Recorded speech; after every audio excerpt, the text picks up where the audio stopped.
My great-grandmother lived to be 113. Wow. Okay? That's not the only achievement she had.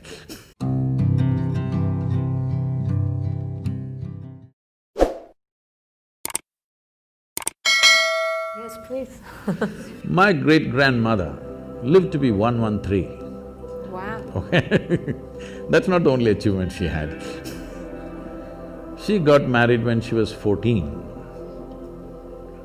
And those days in India, an unmarried girl cannot use tobacco. But once she is married, she is free to use tobacco. So on the first day, she exercised her right to use tobacco, and she lived in a certain way. People started saying, she's a devil of a woman. Not because she did any harm to anybody, simply because if she laughed, the whole street shook. Like that she laughed. Those days, in those societies, women were not supposed to laugh loudly. They're supposed to laugh in a controlled way. Only street women laughed loudly, family women laughed very… At least when men were there, they did not laugh, because there was nothing to laugh about.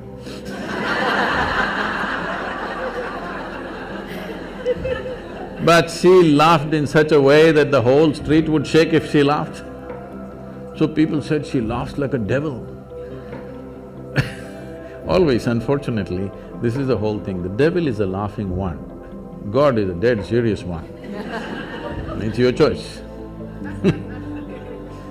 So, she lived wild. Wild means, at the age of 67 or 68, she lost her husband, and then she decided, this is a very large land-owning family. So she moved out from the family and built a small temple with her own hands in somebody else's land. Somebody else means another family's land, not without permission, with their permission, but she was family's disgrace, because this family owns hundreds and hundreds of acres of land, and she sets up her stupid temple in somebody else's land. The whole family, oh my God, she's ashamed. And she built a temple, not for any god, she sat there. She is the main piece. No god, she just sat there and people started visiting her.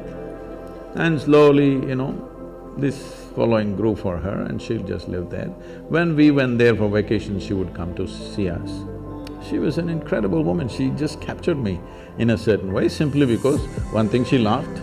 Another thing, when I met her, she was over 100 years of age and her hair, full hair below her knees. She would leave her hair loose and dance like that. So I just liked… she was freaky. With her you could do anything, nothing was wrong. With everybody else is constantly trying to tell you what's right, what's wrong, what's right, what's wrong. With this one woman you could do what you want, and she was fine.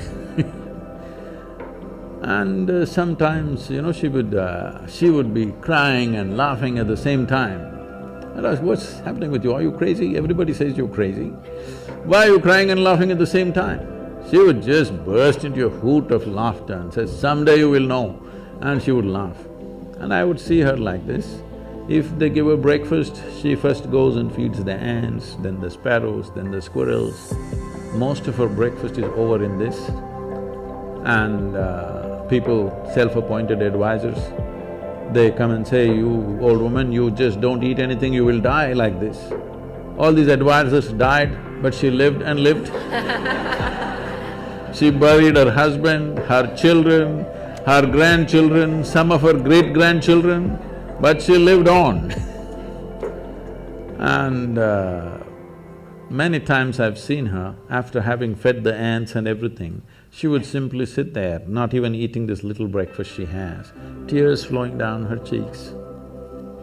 And I would ask her, what's wrong with you? Because, I thought she's very emotional about the ants, because I was 5, 6 years of age, I was going stamping the ants. And she was so emotional, she never stopped me from even killing the ants, though she was feeding them. And then I asked, what's wrong with you, why? She said, she would say, I'm full. I don't know what the hell she was talking. It took me another 20 years to realize what she was talking about. So for me, she became the symbol of feminism for me. She was the ultimate woman because she fulfilled everything that she is expected to fulfill, but she was never a part of that nonsense. She was always beyond that.